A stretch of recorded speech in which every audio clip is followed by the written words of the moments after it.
hair, correct, shampoo my hydrate, face, protect. I do yeah, all of it. I don't. I know it's terrible. But like it's working. Yeah. That is incredible, actually. I know, I know, and I damage my skin in the sun all the time, but I'm a sun worshiper. Oh my god. Well, you got a nice tan.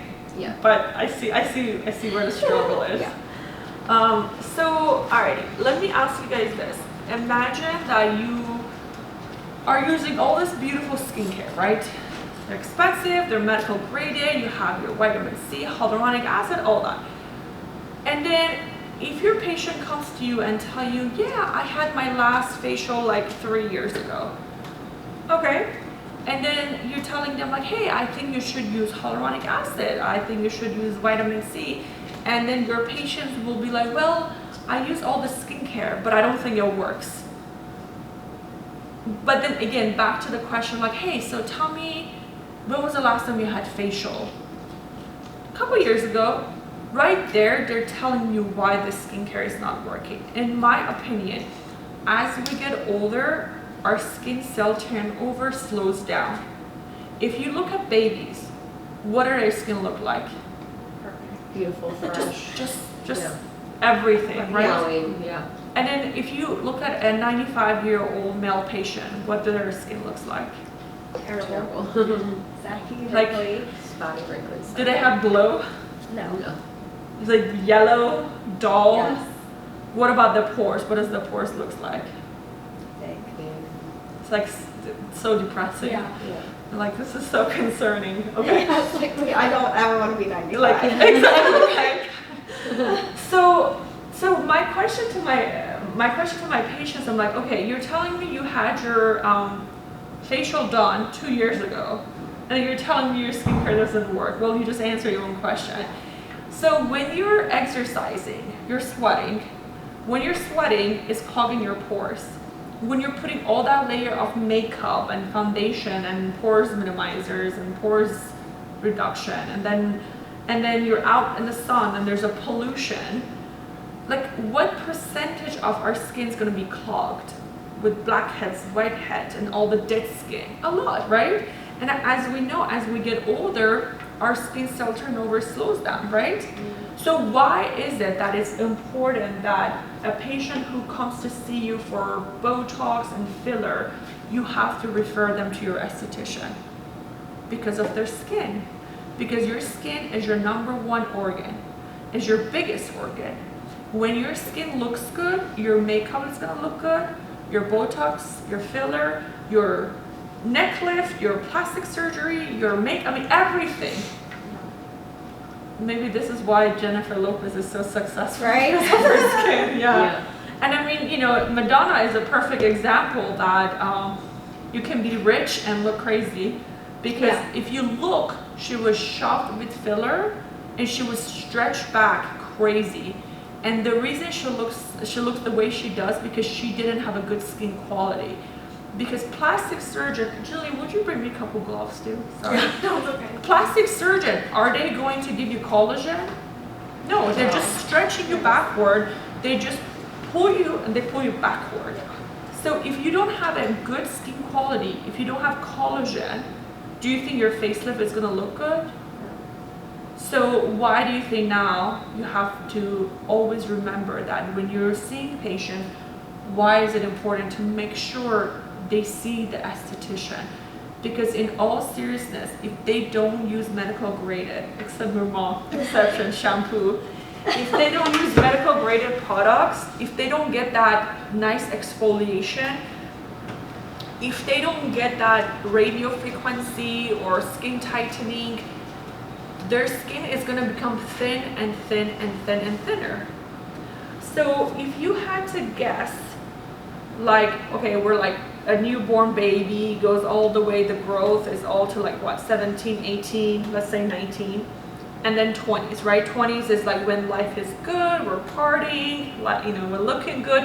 When would you guess the aging process starts, if you had to guess?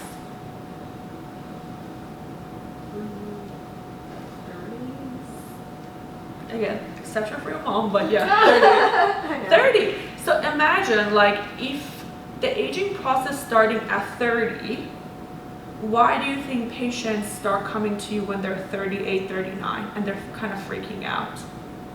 Because it's getting worse. Exactly, Yeah. exactly. And 80% of women, when are they start having kids and pregnancy? When does that start usually? Yeah, late 20s, early 30s. Exactly. Yeah. So my question to you guys, what happens during pregnancy to skin? When you have during pregnancy, when you have, let's say 2 kids, what happens to your skin? You can answer. Well, I got rosacea. It stretches out, with my, right? And I got rosacea too So, with my second pregnancy. When that skin has been stretched and then it deflates, what happens to the skin quality? Saggy. You see? Yeah. It like stays that way. Exactly. It's been stretched out. And then on top of that, your hormonal changes every month. What is that doing to your skin? Yeah. Pimples. Breakout, Yeah. discoloration, Mhm. melasma, rosacea. Yeah. This is why women, we go through so much in life. And this is why we hate men. Yeah. Right, Gerardo? No offense. No offense. This is why a 50-year-old male Yes. is walking around and they look more sophisticated and handsome than ever because Yeah. now they have the salt and Yeah. pepper and wow. Yeah. They And have then- a way easier Yeah, my life. husband looks great. And I'm like, Absolutely. really? Yeah. I mean, and he has deep lines in his forehead. Even more Lexi attractive. said she can't Yeah. wait to do Botox on him. Yeah, yeah. Yeah. And this is why women, based on history, they go through so much as they get older because not only their body changes, it's like their hormone is changing. It's like everything is changing. This is why when you start injecting your patient, you're really going to help them with so many things. It's forget the word superficial. You're changing their life. Yeah. They would be crying and they'd be so thankful that you're helping them. Mhm. So let's talk about now muscles. So any questions so far? No? Okay, if you guys need water, let me know. I think they are ordering breakfast and then there's gonna have lunch and then there's a bathroom there. Thank you. Of course. So on label, it's I'm gonna use this with my pointer. So this is the common area corrugator. You don't have a laser? Do you have a laser? I thought. See if Walmart has one. I'm just kidding. No, we should have Oh, something. yeah, the laser's always good. But ask You them. should get a laser. I know. I thought he like. Didn't he say the laser was broken? Oh, Yeah, Was that the clipper No, he or said the the laser? clipper was Just broken. for The us. clipper was Must broken. be. And whoever has cats, because cats Yeah. you can play with them. Yeah. So between the eyebrows, what do we call that area? Glabella or 11 lines. Do you know why 11? No. Because when you do this, it creates like 1 and 1, so it looks like Okay. 11 number 11. Okay. That's No, I that's- never knew that. Yeah, so this two like line 1 and 1. Okay. Yeah. Gotcha. That makes sense. So that's your glabella frontalis. So Yeah. what is the job of the frontalis muscle? What are you doing? Do you have movement, Gerardo? What is he doing with the frontalis? Questioning, Yeah. looking. And what is he inquisitive. doing to them? Up, exactly. Lifting it. Exactly. So is it possible to relax the muscle that its job is to go up? Is it possible to do something to it to now make it droopy and no more, not only going up, now it's going down? Is that possible? Yes, yes, yes, yes. And that happens quite often, more than ever. And this is why patients freak out. They're like, oh, my previous injector, made me droopy and now I don't want to do toxin anymore. So you have to educate them. The one thing is always like 1 centimeter above the eyebrow, you want to stay away. I don't care what the patient says, you always educate them because I always say this is the safe zone. Right. This is the safe zone. As you're coming more towards the eyebrow, I call it the danger zone. Because if you inject them so much, they're going to be extremely frozen. Therefore, they're going to feel extremely heavy. But you also have to assess your patient. One patient who have very excessive skin. And that could be 1 genetic. It can be 2 because they're just, older folks that they really need that blepharoplasty. One of the area that it gets affected through aging is the eyelid because the skin is very thin to begin with. But as you get older, you start losing collagen. And because you're losing that collagen, then the skin that is already thin becomes much thinner. So if your patient have a very excessive skin, or if they're like genetic, like Asian patients, they're so self-conscious about their eyebrow and how heavy their eyelid is.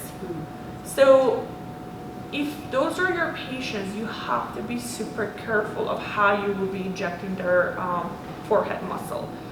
And when we get our practice, I will show you guys like what to do and what not to do to, one, make sure you give them a little bit of a brow lift, two, to always avoid making them look heavy. Because the one thing that unfortunately you can't fix is when they're heavy. If they have movement, you can always have them come back to the office and you can always correct. So this is my way of doing it. I'm like, look, this is my danger zone. I'm gonna try to stay away. This is my safe zone. I'm gonna make sure I'm concentrating on the safe zone. And I always educate my patient, I'm like, look, you have a heavy eyelid. When you raise your eyebrow, the movement is way too close to your eyebrow. I can go ahead, relax it for you, but there is a possibility of what? Making you droopy. Which one do you want? Do you want movement or droopiness? Right. I'd rather my patient to have movement, Yeah. slight movement, than looking like this for 3 months. Oh my God, yeah. So you kind of like, because if you don't explain to them, they're gonna come back and they're gonna be like, I have movements and I don't like it. But if you tell them, hey, there is a reason you have movement. One, you have excessive skin. Two, your movement, your muscle movement is way too close to your eyebrow. So I prefer injecting small amount of units and perhaps bring you back and assess you and see if I can add a little bit more without making you heavy. So take your time with the injecting of the frontalis, because really with the 11 lines, there's not much can go wrong. The one area that droopiness can happen is just the frontalis muscle. And when you're injecting the frontalis muscle, let me see if I can just, alrighty. So your frontalis muscle in this region, you always want to stay medial. When you stay medial, it gives you some brow lift. So remember that. This is the peak of your eyebrow, right here. You always want to mark. At the beginning, I would highly suggest, and I will show you like just a regular pencil, eye pencil, you want to mark. And actually your patient shouldn't say one way or another, because I still know providers that they've been injecting for 20 years and they still mark their patient. Don't think by marking your patient, it makes you look like you don't know what you're doing. So always mark your patient. So you always want to mark your patient from this area. You don't want to inject them lateral, because by injecting lateral, you make them heavy in this area. Especially women, not male. I'm going to go over the male patients. Female, 99.9% of the patient, they want brow lift. All the women want brow lift. So in order to give a patient a brow lift, you stay medial. So if you look here, how many units is Botox recommendation? 20 units of Botox. So as I said, everybody has their way of doing injectable, but also I think it depends on the patient's anatomy. And on my phone, I'm gonna show you guys how. Do you guys both have Instagram? Yeah. Okay, let's go to your Instagram because that's easier. Go to my page for a second, and then we're gonna review all the different type of frontalis muscle. And there's Yalda. Yes, okay. So let's go to Botox. Again, just hold that for a second, okay. I don't use Instagram. Yeah, you can use mine. So let's go here. So unfortunately, laser's not that good thing. So That's okay. All right, so just put your finger here so it doesn't move. Okay. Oops, let's go back again. Here. Okay. Oop. Okay, right there. So if you're looking at that picture, what would you consider that patient? Is she moderate, severe, mild, little? I think severe. You see how severe that is? Like Yeah. that, like you can tell she's a very young patient, Yeah. but she has very strong forehead muscle. And then when she's making her angry line, what would you consider those lines? Severe. Exactly. So yes, Botox recommendation is severe to moderate is 20 units. But what's severe? What is severe? Severe is different for a Caucasian than African American than Middle Eastern patients. And especially in this area, we see a lot of different ethnicity. A severe on a patient who's like me, Middle Eastern, Iranian, oily skin, thicker skin, large pores is very different than patient who is perhaps red hair, Caucasian, thinner skin, thinner muscle. Do you see that? Yeah. So when you assessing your patients, like all of this is important because it gives us an idea. But again, you have to see who your patients are. Has she had Botox in the past, or is this obviously was the first time? Yeah. All right. So now let's go to another. Okay, hold this for me. I hope it doesn't move. Okay. Let's go to the next. She's a crow's feet, so let's go over all the front. Okay, hold that one. Okay. She is so different from the first patient. Do you see that? Like she has movement, but her lines, not nearly close to what. I would say mild. The more you see, the more you can differentiate that. Okay, everyone's no, it's okay. All right, I'm gonna show. Okay, hold this for me. Let's look at the male frontalis.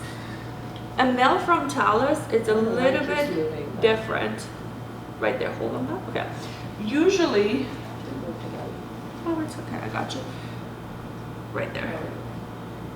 So male frontalis, usually their line starts from east to west, goes all the way from here to there.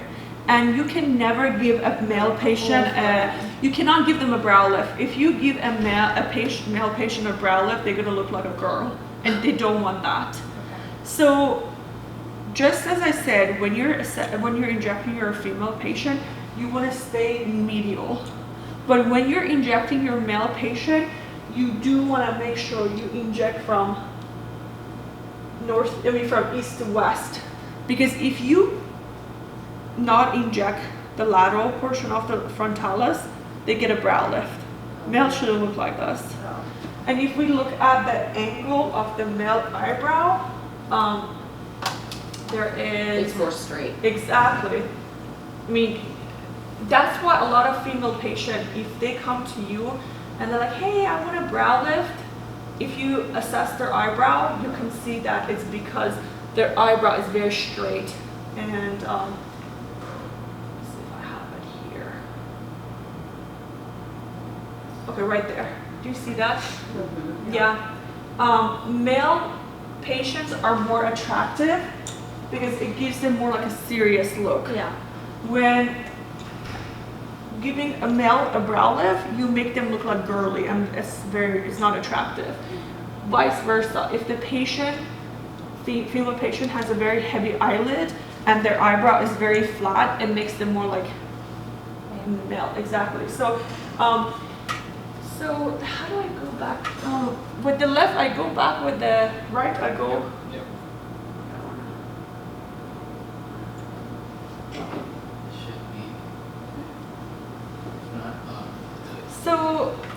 So frontalis.